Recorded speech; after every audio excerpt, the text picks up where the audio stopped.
pradedam mūsų live konferenciją PKS tema. PKS tai yra policistinių kiaušidžių sindromo tema. Mes dėl to čia susirinkome ir pirmiausia norėčiau, kad mes pradėtume nuo prisistatymo ir kodėl mes čia esame. Tai pradėsiu aš pristatyti savo kolegės ir pradėsiu nuo Marijos. Marija Leipuvienė yra gydytoja, akušerė ginekologė. Mariją yra galima rasti Kaune, šiose darbovietėse, tai yra Lietuvos sveikatos mokslų universiteto Kauno klinikose bei Hormodernus Hormodernus klinikoje, teisingai pasakiau taip. Ir kadangi aš buvau pažadėjusi pasakyti kredo, sėkmės kredo, kuris lydi Mariją jos gyvenime, tai jos kredo yra geriausi dalykai nutinka būnant nekomforto zonoje. Tai šiandien irgi vyksta labai geras ir vos ne vienas geriausių dalykų gyvenime ir tai yra būtent labai smarkiai nekomforto zonoje. Pat su mumis dalyvauja gydytoja endokrinologė Paulina Radimonaitė. Paulinos domėjimosi sritis yra šios: nevaisingumas, nevaisingumo endokrininės priežastis, policistinių kiaušidžių sindromas, skydliaukės ligos, cukrinis diabetas. Dabar Paulina išsiskiria tuom, kad jinai dirba labai daug kur. Dabar klausykitės klaipėdietės, nes daug seka mumis būtent klaipėdietės. Tai Pauliną galima rasti Klaipėdoje, Afidėjos klinikoje, Uosto poliklinikoje, SG klinikoje. Taip pat Telšiškės, norėčiau ir jūsų dėmesio, tai patidžiai klausykitės. Paulina dirba taip pat Telšių regioninės ligoninės poliklinikoje. Taip pat Paulina dirba ir Vilniuje. Šiose klinikose Pauliną galima rasti Gerovės klinikoje, Norvėjai Vilniuje ir Afidėjoj Vilniuje. Dabar svarbiausias niuansas, dėl ko mes pagrindė čia susirinkome, tai sužinoti, koks yra Paulinos kredo. Paulina, pasakyk, koks yra tavo gyvenimo kredo? Neskubėk ir būsi pirmas. Tai va, šaunus iš tikrųjų kredo, žinau, kad jau labai ilgai, kad tai pasiteisinęs. Taip, kad tau jis yra pasiteisinęs ir tu jo labai vadovaujasi. Bet mes iš tikrųjų nepaminėjom, kalbant apie Mariją, Marijos domėjimosi sritis. Tai kokios yra tavo domėjimosi sritis ginekologijoje? Šiaip aš pagrindė dirbu akušerijoje, daugiausia su nėščiosiomis ir su nėštumo patologija, tačiau domiuosi ir visa ginekologija. Apskritai mėgstu tuos atvejus, kuomet galbūt nėra viskas iki galo aišku ir kada reikia man pačiai pasigilinti, pasidomėti ir praplėsti savo žinias. Tokie sudėtingi, ne, klinikiniai atvejai. Gražu. Čia iš tikrųjų, tai yra gydytojas didžiosios raidės toks požymis. Dabar taip pat tada prisistatysiu ir aš. Aš esu gydytoja dermatologė. Dirbu Jankus klinikoje, aš jai vadovauju, aš ją įkūriau. Šiuo metu dirbu Gargžduose, atlieku įvairias intervencinės procedūras ir greitų metu turėčiau jau startuoti savo klinikos atidarimą Klaipėdoje. Mano domėjimosi sritis yra šios, tai yra anti-aging, prevencinės programos, intervencijos susijusios su tuo, regeneracinė odos medicina, taip pat labai įdomu yra onkodermatologija, taip pat plaukų slinkimo gydymas ir mano arkliukas dievinu gydyti aknę bei rožinę. Ir labai svarbu man pasisakyti savo kredo, tai yra nesvarbu kokia strategija, svarbu ją gyvenime turėti. Tai va, dabar mes susitikome ne veltui, mes čia susitikome pakalbėti apie policistinių kiaušidžių sindromą. Matydamos šios temos aktualumą, problematikos mastą, nusprendėme apie tai kalbėti. Dabar kas yra policistinių kiaušidžių sindromas? PKS, policistinių kiaušidžių sindromas yra hormoninis sutrikimas, siejamas su hormonų disbalansu bei jo nulemtais ovuliacijos sutrikimais, pokyčiais kiaušidėse bei būdingais kitais požymiais, kaip svorio augimas, lėtinis plaukų slinkimas, hormoninė aknė, padidėjęs kūno plaukuotumas, nevaisingumas ir begalė kitų požymių. Dabar naujausios mokslinės literatūros duomenimis netgi 15%, jeigu neklystu taip, moterų turi šį sutrikimą. Tad gavome mes sekėjų nemažai klausimų, mes juos susisteminome ir tam tikrą chronologinę seką mes juos išdėstėm ir pradedam į šios klausimus atsakinėti. Labai dėkoju iš tikrųjų, kad mes gavom tų klausimų ir kad parodėte tokį didelį susidomėjimą. Tad pirmas klausimas, arba apie ką dažniausias klausimas buvo, tai apie priežastis. Kokios priežastis sukelia šitą sindromą? Buvo netgi klausimų tokių, ar tai jau nulemta yra gimstant turėti šią ligą. Šį klausimą norėčiau, kad pakomentuotų gal Paulina apie priežastis. Taip, tai policistinių kiaušidžių sindromo kilmė iki galo nėra aiški. Iš tikrųjų manoma, kad tai yra kompleksinis susirgimas, kurį lemia policistinių kiaušidžių sindromo genų ir išorinių veiksnių sąveika. Tai jeigu mes turim tam tikrus genus, kurie lemia policistinių kiaušidžių sindromą, tam tikri išoriniai veiksniai tokie kaip mažas fizinis aktyvumas, netinkama mityba, rūkymas, lėtinis stresas gali įtakoti tų genų aktyvavimą ir tada šitas sindromas pasireiškia. Taip pat yra nustatyta, kad moteris paveldi jau tam tikrus genus, kurie yra atsakingi už androgenų sintezę, už androgenų veikimą, taip pat paveldi genus, kurie yra atsakingi už insulino sekreciją, insulino jautrumą, taip pat gali paveldyti genus, kurie atsakingi už nutukimą. Tai yra visos priežastys maždaug, kurios tokios aiškesnės. Kitų priežasčių kol kas dar nėra taip įrodyta, bet tai tikrai yra toks genetinio polinkio nulemtas sutrikimas. Tiesiog labai dažnai rasime šeimoje panašių atvejų, labai dažnai. Mamų, seserų, tenai. Taip, dažniausiai pagal moterišką liniją, aišku, gali būti, kad ir tėvas yra kaip nešiotojas tam tikrų genų ir jo dukros, tarkim, turės policistinių kiaušidžių sindromą. Labai ačiū tau už tokį išsamų paaiškinimą. Tad lekiam prie sekančio klausimo. Taip. Apie simptomatiką. Tai kokia yra policistinių kiaušidžių sindromo simptomatika ir gal tada Marija, tu pakalbėk apie tai. Jau vien tai, kad mes tai vadiname sindromu, tai reiškia, kad tai gali turėti labai skirtingą savo veidą, ar ne? Bet pagrinde vyraujantis tie simptomai yra mėnesinių ciklo sutrikimas, kuris atsiranda dėl to, kad yra sutrikusi ovuliacija, gali iš viso nevykti arba jinai vyksta nereguliariai. Ir iš to seka tai, kad tos mėnesinės pas moteris yra nereguliarios, ar ne? Reguliaru yra nuo 21 iki 35 dienų menstruacinis ciklas. Ciklas tai nuo pirmos mėnesinių dienos iki kitų mėnesinių pirmos dienos. Jeigu mes turim ne tose ribose, turim nereguliarias mėnesinės ir tos moteris tuom skundžiasi. Ir dažniausiai tai yra oligomenorėja, tai reiškia, kad mėnesinės yra retos, vadinasi, tas ciklas dažniausiai yra virš 35 dienų. Tokios moterys įprastai per metus turi iki 9 menstruacinių ciklų. Arba gali visai dingti mėnesinės, tai reiškia amenorėja, kuomet 3 mėnesius arba ilgiau tų mėnesinių iš viso nebėra. Tai čia yra vienas iš simptomų. Ir aišku, tokios moteris ateityje susiduria su problema pastoti, nevyksta ovuliacija, nėra galimybės pastoti, tai gali kreiptis dėl nevaisingumo.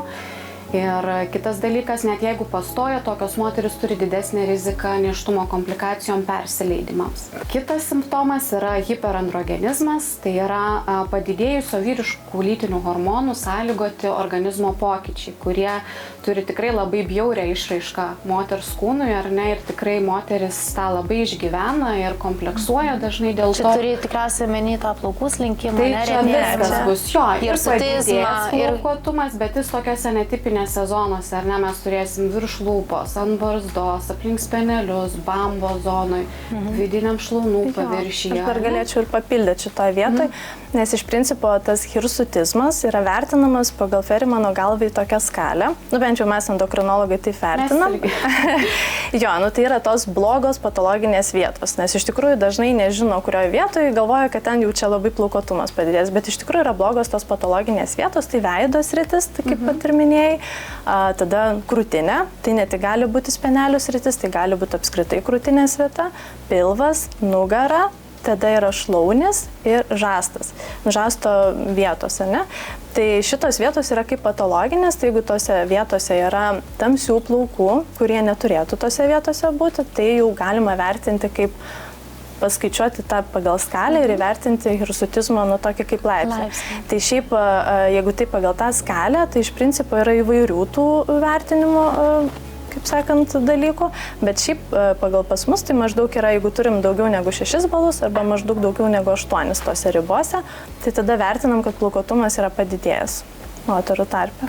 Tai va čia toks tikrai bjaurus simptomas, kurį labai nemaža dalis tų moterų turi.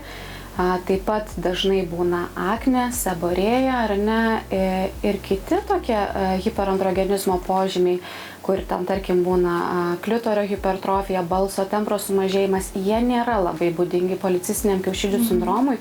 Tai jeigu mes jau turim su tokia labai, ryškia kažkokia klinika, jau galbūt reikėtų ieškoti kažkokios kitos priežasties, ar ne, to plaukuotumo, tos aknės, ieškoti giliau, turbūt ne policistinių kiaušidžių sindromas bus. Ir kitas labai didelis sutrikimas, tai yra metabolizmo sutrikimai, ar ne, tikrai labai dažnai tos moteris turi viršsvorį arba nutukimą. Taip pat turi gliukozės tolerancijos ir apskritai apykaitos sutrikimus, ar ne, dažnai turi ir cholesterolio apykaitos sutrikimus, kepenų pažeidimus. Tai dėl to mes turbūt ir sėdim čia tryse, nes dažniausiai tikrai tenka bendradarbiauti gydant tokio pobūdžio pacientus. Tai gal, Marija, tada aš norėčiau, kad tu toliau tęstumei savo ekspertinės žinias, nes norėčiau dabar perėti prie sekančio klausimo apie diagnostiką ir būtent kaip ginekologai diagnozuoja būtent policistinių kiaušidžių sindromą, kokiais kriterijais vadovaujasi. Tai mes iš tikrųjų labai daug ką aptarėm, bet taip jeigu apibrėžti, tikrai nei viena atsisėdus prieš dabar ekraną ir matydama, kad čia mes paminėjom plaukuotumą, tai jau man čia policistinių kiaušidžių sindromas, o mano mėnesinės nereguliarios, tai man jau čia policistinių kiaušidžių sindromas. Tai yra tam tikri kriterijai. Įprastai mes vadovaujamės Rotterdamo kriterijais, taip pat ir jūs, ir endokrinologai. Gal galima dar pasakyti, kad šitą sindromą gali diagnozuoti iš principo arba ginekologai, arba endokrinologai. Toks ir dažnai tais pacientais pasidalinam. Dažnai jie pasidalinam, iš tikrųjų. Tai iš esmės, tie Rotterdamo kriterijai, jie jau gana seniai, jau nežinau, apie 20 metų turbūt yra taikomi. 2003 metais buvo. Ir jie sako, kad turi būti bent 2 požymiai iš 3, kad diagnozuotume policistinių kiaušidžių sindromą. Tai vienas iš jų oligomenorėja arba amenorėja ir arba anovuliacija, apie ką aš šnekėjau, tai yra, kitaip tariant, mėnesinių ciklų, ar ne, kažkoks sutrikimas. Antras dalykas - hiperandrogenizmas, kuris gali būti nustatytas arba dėl to, kad žmogus skundžiasi, tai yra simptomiškai, kliniškai, arba patvirtintas laboratoriniais tyrimais, apie kuriuos galbūt Paulina galėtų šiek tiek plačiau papasakoti. Ir trečias momentas yra specifinis ultragarsinis kiaušidžių vaizdas. Tai taip galbūt trumpai tariant, tos kiaušidės, nors skamba policistinių, tai nėra cistos kiaušidžių, ar ne, nes cistinių darinių laikom tuomet, kada darinys yra virš 3 cm diametro. Čia mes šnekam apie folikulus, vienodo dydžio, jų yra daug kiaušidėje, ar ne, bet jie iš esmės yra iki 9 mm kažkur dydžio. Visi vienodi arba tiesiog yra padidėjęs kiaušidės tūris. Tai jeigu mes turim bent 2 iš šitų 3 kriterijų, mes galim diagnozuoti policistinių kiaušidžių sindromą. Kaip Marija sakė apie tą hiperandrogenizmą, ne? Tai tarkim klinikinis gali būti, tai vat apie tą hirsutizmą, alopeciją, ne, tenais gali būti.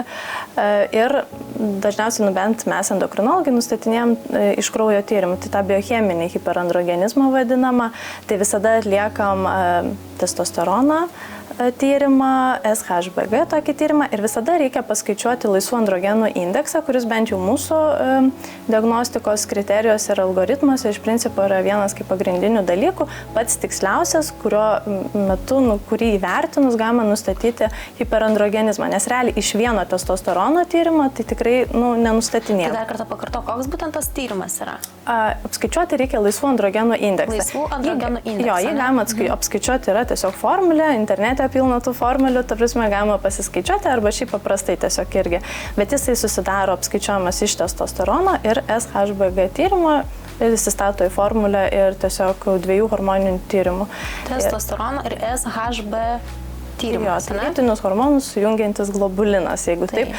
Tai tiesiog iš šitų yra labai svarbu, nes iš tikrųjų, pavyzdžiui, kai ateina pacientai, dėl slenkančių plaukų, mes turime paskirti tyrimus, ne, ir hormoninius tyrimus dažnai paskiriam, tam, kad vienu metu, ne, kuo būtų informatyvesnis tas kraujo tyrimas. Ir dermatologai reiškia, ne, turėtų tą testosteroną paskirti ir SHB tyrimą ir paskaičiuoti tuomet tą indeksą. Laisvų androgenų indeksą, nes šiaip ir pagal naujausias policistinių kiaušidžių diagnostikos ir gydymo rekomendacijas, kurios dabar realiai nesenai išėjo, tai irgi iš principo tas biocheminis hiperandrogenizmas ir yra nustatomas būtent pagal laisvų androgenų indeksą. Dar galima skaičiuoti laisvą testosteroną, bet šitas jau sudėtingesnis, pas mus gal nėra taip labai reglamentuotas, tai šiaip bent jau mes endokrinologai, tai būtent šitą indeksą skaičiuojam, jeigu taip iš kraujo tyrimų. Labai įdomu iš tikrųjų. Ar dar turėtum dar ką nors pakomentuoti? Galbūt iš tokio pridėjimo, gal tiesiog išskirti norėčiau, dabar turbūt gal klauso ir kokia viena kita paauglė, turbūt turinti labai panašių simptomų, turbūt čia yra sunkiausia, nes pas jas tų tokių simptomų ir net vaizdo klinikinio gali būti labai panašaus, nes, iš tikrųjų, kol susinormalizuoja jų mėnesinių ciklas, jie būna irgi anovoliaciniai ciklai, dėl to turėsim ir nereguliarias mėnesinės. Ir ta pati aknė, ir tie patys plaukotumai, ir visa kita, tai yra tiesiog tokia jau visai kita sritis, kur tikrai labai yra sudėtinga, ar ne, su jom, tai tiesiog galbūt irgi nepulti, kaip pasakojom, kad galim rasti internete, kaip susiskaičiuoti, kaip savo diagnozuoti. Neimti taip smarkiai asmeniškai, nes didelė tikimybė, kad čia dar fiziologiniai dalykai. Ta prasme, tuos kažkokius nusiskundimus iš tikrųjų pasitikėti labiau specialistais, mažiau galbūt ieškoti tos tokios informacijos internete. Taip, geriau tiesiog, jeigu kyla kažkokių abejonių, tiesiog kreiptis į ginekologą, į endokrinologą. Ir aš gal netgi ir šitos mūsų tokios mikro instagraminės konferencijos, gal man ir idėja buvo pademonstruoti, kaip iš tikrųjų endokrinologai su ginekologais eina iš vien ir vienas kitą papildo, kad tarsi neužtenka vien tik tai pas ginekologą nueiti, sergant policistinių kiaušidžių sindromu, neužtenka vien pas endokrinologą. Reikia visiškai kompleksinio tokio požiūrio ir komandinio darbo su to vienu pacientu. Dabar atėjo eilė apie diferencinę diagnostiką. Tai reiškia, kaip nesumaišyti su kitom ligom. Tai gal tada, Paulina, kokia yra pas tave diferencinė diagnostika darbe? Taip, tai jeigu aš turiu pacientą, kuris skundžiasi ten mėnesinių ciklo sutrikimas, padidėjęs plaukotumas, svoris auga, nutukimas ar yra, tai iš principo, niekada taip viena kryptim netyriam, kad tik policistinės kiaušidės, daugiau nieko. Iš tikrųjų, bent jau mes, endokrinologai, visada stengiamės atmesti kitas patologijas, tai dažniausiai atmetinėjam antinkščių patologiją, nes padidėjęs plaukotumas, ar ten gali būti net nuplikimo atveju iš principo, arba labai didelio plaukotumo išreikšto. Iš principo tada reikėtų jau galvoti tikrai apie antinkščių patologiją ir tai būtų, tarkim, Kušingo sindromas, kurį visada bandom atmesti. Tada yra įgimta antinkščių hiperplazija, tokia genetinė liga, jaunom moterim irgi reikėtų atmesti, nes irgi duoda hiperandrogenizmą. Tada dar tyriam irgi dėl darinių, kurie gali papildomai išskirti androgenus, tai tada ta klinika labai būna išreikšta iš tikrųjų.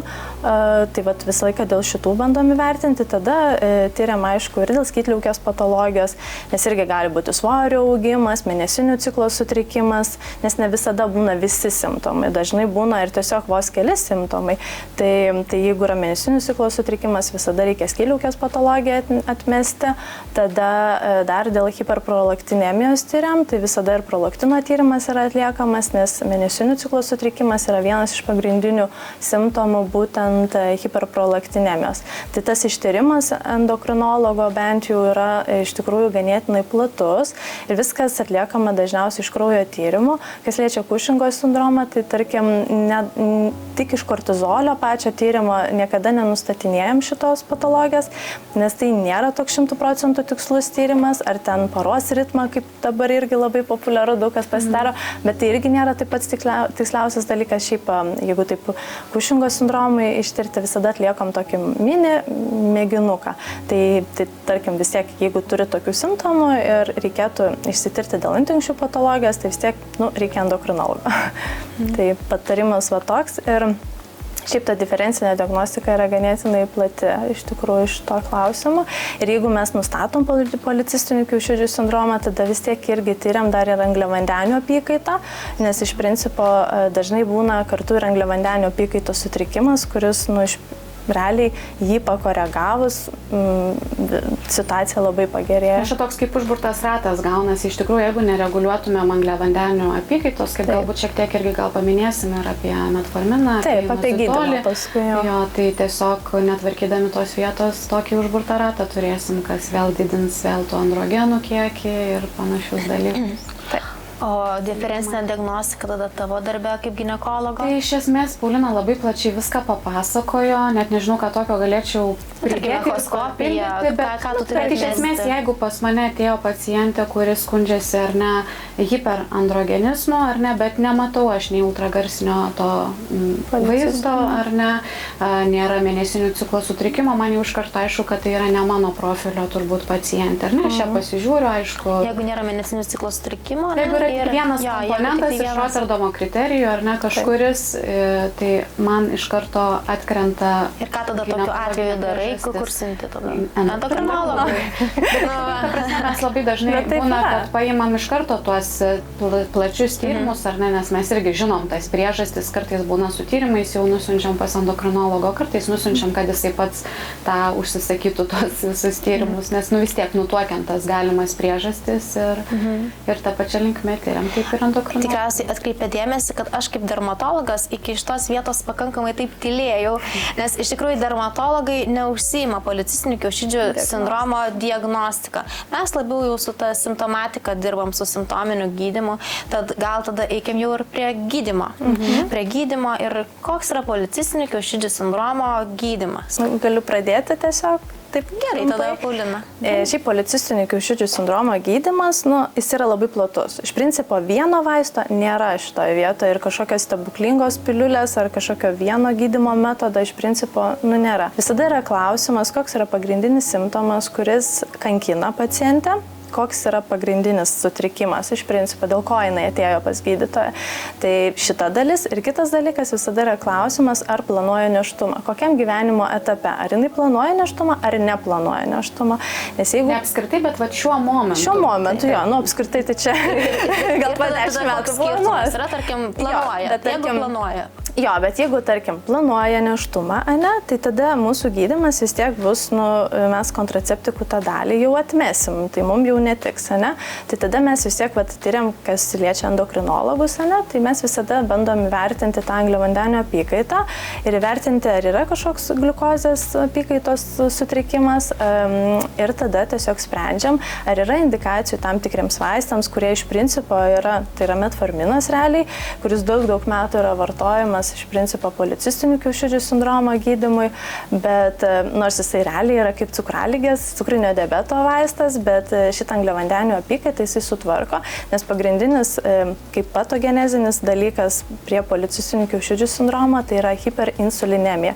Padidėjęs insulino, kaip sakant, toks kaip atsparumas organizme atsiradęs, tai metforminas tvarko šitą dalį ir sutvarkydama šitą dalį pagerina ir ovuliacijos tikimybę, ir mėnesinių ciklo tą visą sutrikimą gali sureguliuoti, taip pat gali kažkiek ir svorį veikti, ta prasme, daug šitų dalykų, plus mažina ir testosteroną per šitą visą dalį. Tai visą grandinę, kaip sakant, gali sutvarkyti dalykų.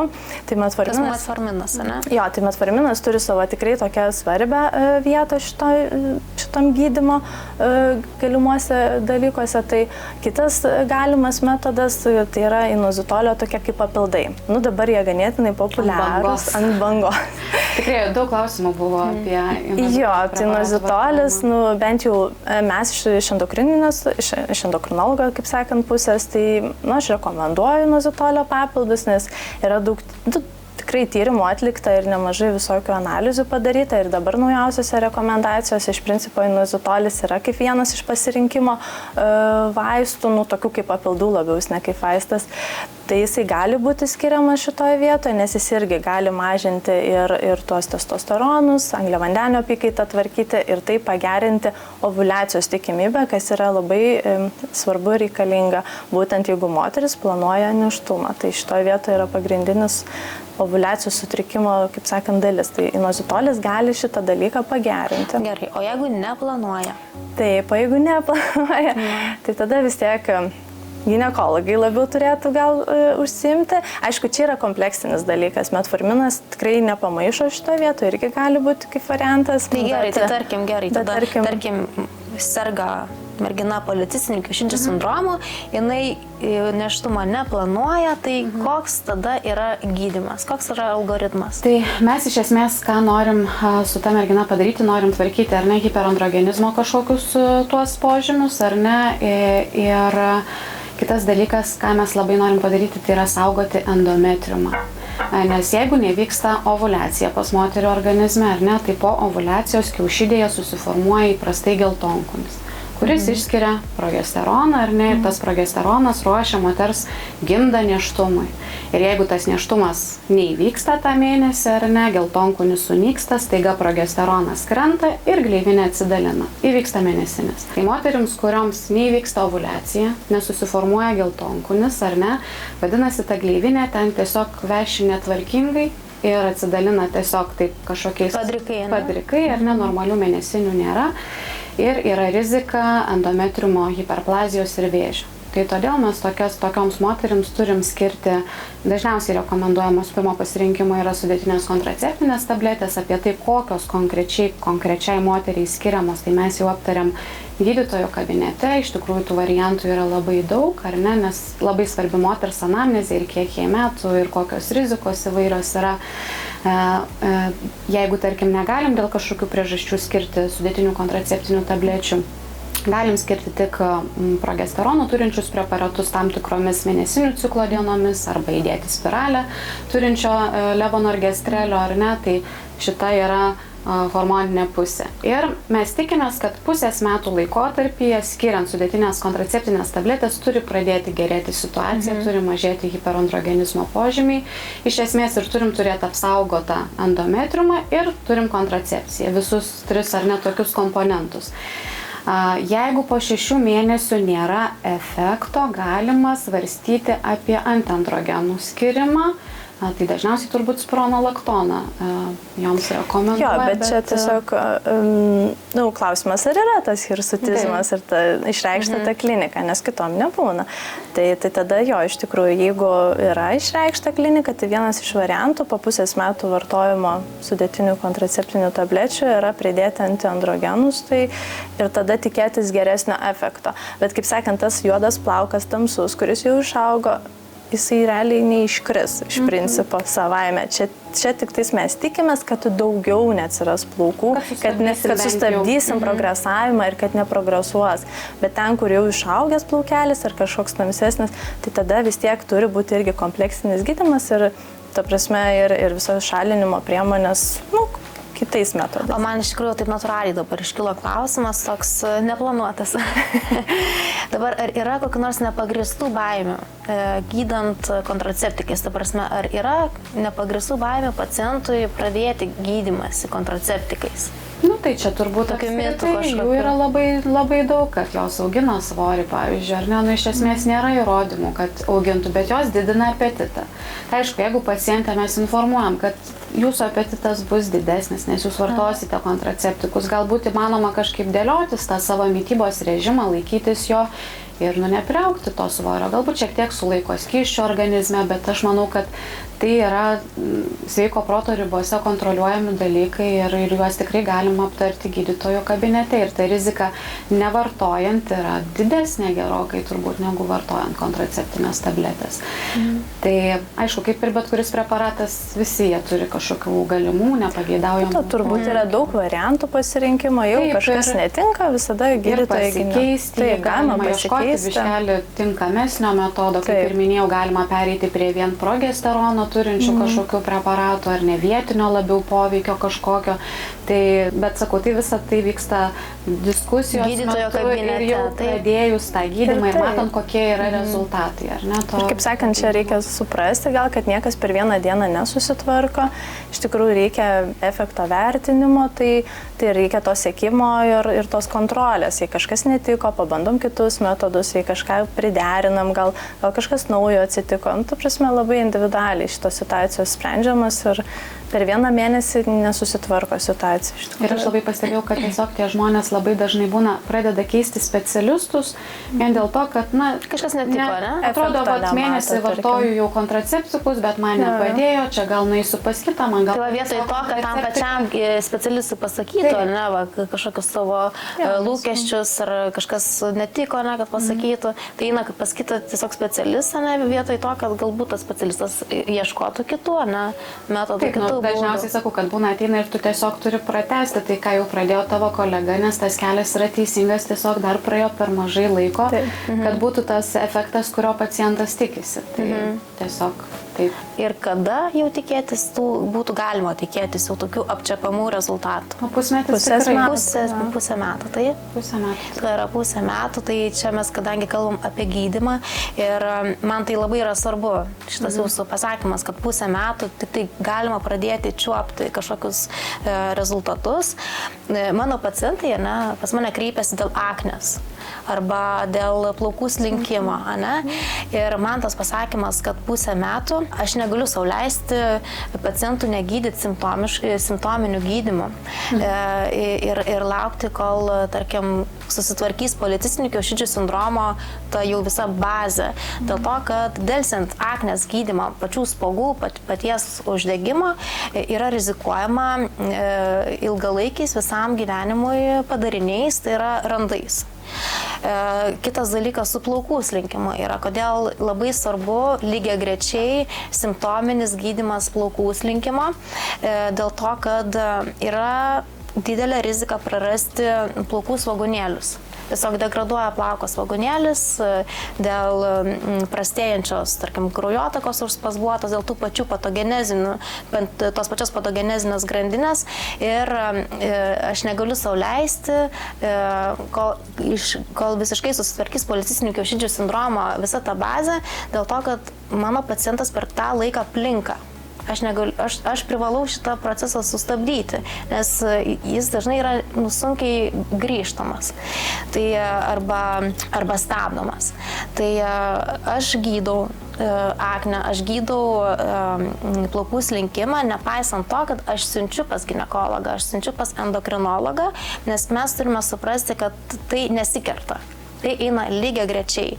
Man yra svarbu užgydyti aknę, aš paskiriu doksicikliną, tarkim, paskiriu vietinius vaistus nuo aknės, pagalbinės priemonės ir mano užduotis yra suvaldyti spuogus, suvaldyti aknę, bet tai netrukdo pacientui eiti toliau tvarkyti savo policistinių kiaušidžių sindromą, tai tiesiog nesikerta. Mes visiškai galim lygiagrečiai tuos dalykus tvarkytis.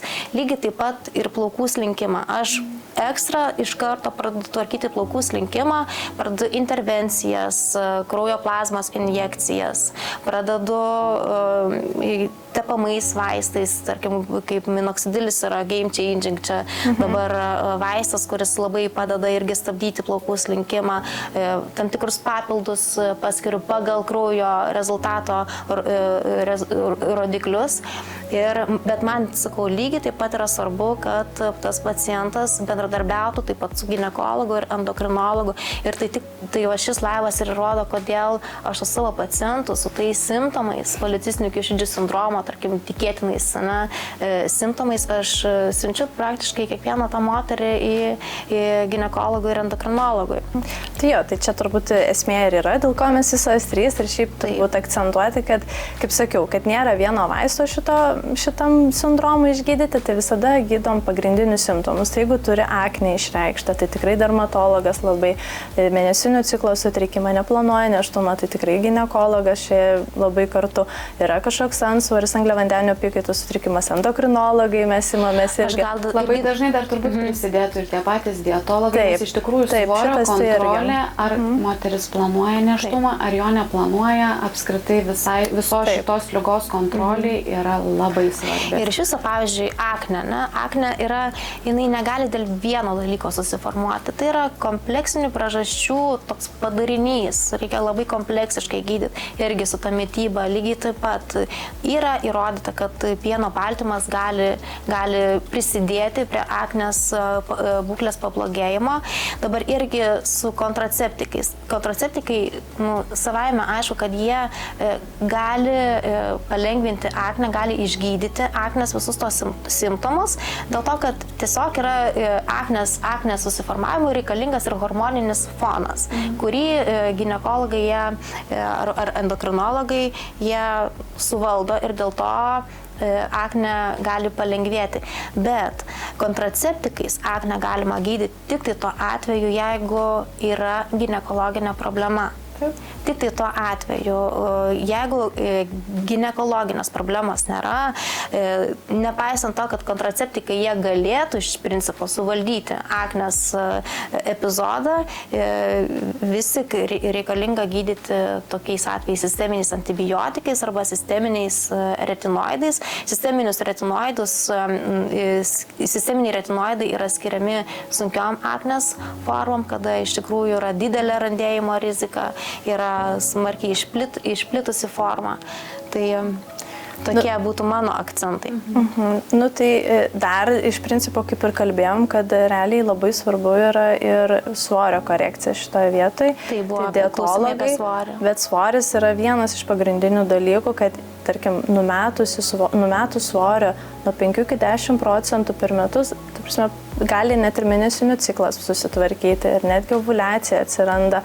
Svorio korekcija yra vienas pagrindinių dalykų. Kreipiasi dėl to, kad nori pastoti, joms nepavyksta. Tai pirmas momentas irgi, jeigu jų KMI yra 30 arba daugiau, ir turim tą policistinių kiaušidžių sindromą, ar ne, tai rekomenduojam tą numetimą bent 50% ir tikrai dalis moterų pastoja, nes prasideda ovuliaciniai ciklai. Aišku, daliai galbūt nepadeda, bet net jeigu jos nepastoja savaime, tai pagerina ovuliacijos, stimulacijos rezultatus, ar ne?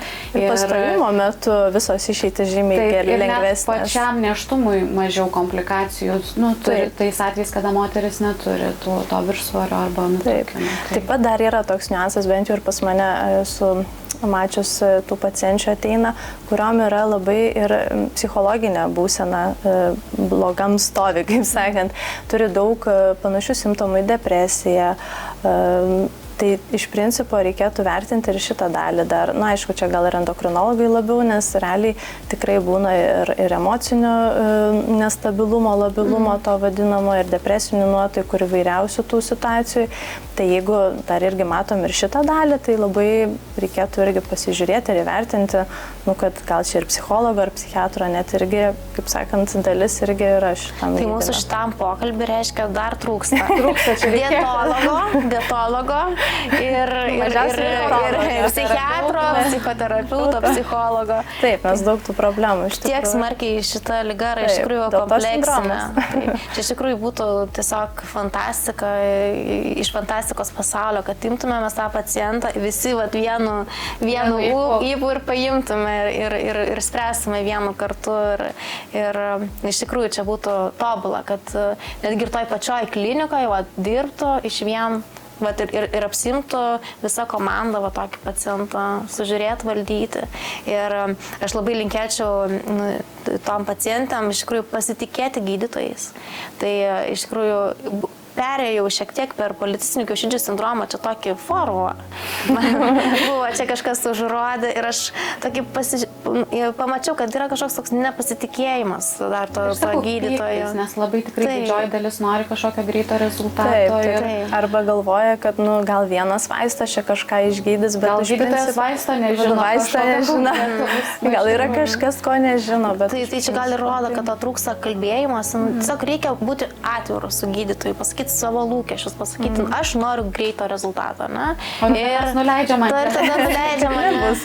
Ne, iš tikrųjų, ta prasme, stebuklų žadėti mes nei vienas negalim, nes patys matom, kaip vyksta tas gydymas ir kokie tie rezultatai ir kaip negreitai jie ateina, ir kiek daug pastangų reikia ne tik tai vartojant medikamentus, bet ir, kaip ir kalbėjom, prisižiūrint. Iš principo jo, nes tai yra kompleksinis gydymas, pati pacientė turi dėti darbo ir Ir gydytojas taipogi prisideda. Tai, kaip sakant, komandinis darbas šitoje vietoje duoda gerus rezultatus. O kadangi mano pacientai labiau yra aknės ir plaukų slinkimo šitam kontekste, tai aš galėčiau tokius lūkesčius suteikti, kad aknę galima gydymo efektą vertinti maždaug po mėnesio, pažiūrėti, ar gydymas duoda rezultatų ne anksčiau mėnesio laiko, o plaukų slinkimo stabdymo gydymo rezultatą galima pradėti vertinti po kokių 4 mėnesių. Reikia 4 mėnesių griežtai ir iš karto ten per savaitę ar per mėnesį nesitikėti iš principo jokių pokyčių. Nebent tiesiog, kad bent sustojo, bent pavyko sustabdyti plaukų slinkimą, tarkim per mėnesį laiko jau yra gerai, bet kad dabar čia per mėnesį laiko užaugs ir čia bus gaurai ir didžiausios kasos, tai ne, reikia tikrai minimum 4 mėnesių. Tai va, iš jūsų 6 mėnesiai, tai va, apie tokius laikotarpius eina kalba. Ir jeigu kažkas tokie neformaliuose pokalbėse neiškios specifikos specialistai žada kažkokius labai greitus rezultatus, tai greičiausiai reikėtų labai įtartinai, labai įvertinti atsargiai tokius specialistus iš tikrųjų, nes čia yra medicina ir greitai nesidaro, jeigu daroma viskas saugiai. Dar biškelį tik apie gydymą, kad nepamirštumėm, pašnekėm apie tą grupę pacienčių, kurios neplanuoja šiuo metu nėštumo, bet tikrai buvo klausimų nemažai ir apie pastojimų šansus, ar čia jau tikrai nuosprendis, tokių turbūt su labai dideliu rūpesčiu tokių užklausų. Tai gal tik trumpai paminėti dar norėčiau, kad tais atvejais, kada moteris tuo momentu nori ar nepastoti, tai gydymas yra ovuliacijos stimulacija iš esmės pats pirminis ar ne, po svorio kontrolės, ovuliacijos stimulacija. Jeigu jinai yra nesėkminga, tada kartais būna laparoskopinės tam tikros procedūros, kaip kiaušidžių diatermopunkcija, bet gana retai, ar ne? Ir tada dirbtinis apvaisinimas, ar ne? Tik tais norėčiau pasakyti, kad tikrai policistinių kiaušidžių sindromas nėra nuosprendis. Apie 70% moterų turinčių policistinių kiaušidžių sindromą susiduria su sunkumais pastoti, kitos pastoja tiesiog visiškai savaime. Ir lygiai tokiai pačiai daliai užtenka ovuliacijos stimulacijos, ar ne? Ir tik tai ta likusi dalis jau patenka į tą dirbtinio apvaisinimo grupę. Tai tikrai irgi nereikia nuleisti rankų, tai irgi yra ne viena ta ovuliacijos stimulacija bandoma ir tiesiog tikėti, stengtis. Ir dar buvo vienas iš klausimų, kad ar būtina laukti metus, kada nepavyksta pastoti, tai tiesiog norėčiau irgi pabrėžti, kad tie metai reguliarių lytinių santykių, kai nepavyksta pastoti, kad reikia kreiptis į vaisingumo specialistą, yra tais atvejais, kada pora yra jauna, be jokių ten gretutinių ligų, be jokių problemų, bet jeigu ten virš 35 metų, jeigu yra anamnezė kažkokios chemoterapijos, spinduliniai gydymai, nereguliarus mėnesinių ciklas, jau po pusės metų gali tokia pora kreiptis pagalbos. Tai tiesiog vilties tikrai yra šitoms pacientėms daug, tiesiog irgi reikia pasitikėti, tikėti, stengtis ir rasti savo specialistą. Ir svarbiausia, kad daug yra, didelė dalis susiduria ir pacienčių, merginų ir moterų. Tai iš tikrųjų, aš manau, kad mūsų laivas labai pavyko, aš pati sužinojau labai daug, man buvo labai įdomu jūsų klausytis ir aš labai džiaugiuosi ir aš esu labai dėkinga, kad sutikote pakalbėti šitą temą tiek ir savo sekėjam, mano sekėjam ir ypatingai man pačiai tiesiog. Tai yra labai vertingas, naudingas ekspertinis turinys, kuriuo aš tikrai savo darbe vadovausiuosi ir žinosiu, dar užtikrinčiau, dėl ko mano pacientai eis pas ginekologą ir endokrinologą. Ir ačiū Jums už tai. Ką ten vyks? O jūs tada savo ruoštų turit sakyti, kad eikit pas dermatologą, gydyt aknę ir gydyt plaukų slinkimą. Aš turiu iš tikrųjų, ta prasme, aš tik šiandien, kai mes čia susėdom pasišnekėt, pagalvojau, kad galbūt per mažai tą dalyką akcentuoju ir paminiu. Apie endokrinologą tai taip, bet apie dermatologą turbūt iš tikrųjų, galbūt ir per mažai savo laiko dėmesio skirdavo apie tai papasakoti, ar ne? Tai Aš tai džiaugiuosi ir savo įsidėjau šitą. Aš tai galiu pasakyti, kad kadangi su Egle tenka pabendrauti ganėtinai dažnai, tai aš jau žinau, kad jeigu jau yra plaukų slinkimas, yra policistinės ar ten akne, visada reikia dermatologo. Tai aš jau visada rekomenduoju, kad nueikit, reikia, kad neužleiskit, nes jums bus ten, tada su plaukais gali būti daugiau problemų. Tai visada jau aš jau šitą žinau, kad dermatologas čia labai džiaugiuosi, kad tokį įkvėpiau šitai. Taip, tą kompleksinį gydymą, kaip sakant. Nu tai ką, tai eisim afterį? Ką? Nes mes čia pavarom, tai nerealiai. Taip, tai gerai, tai galime ištraukti.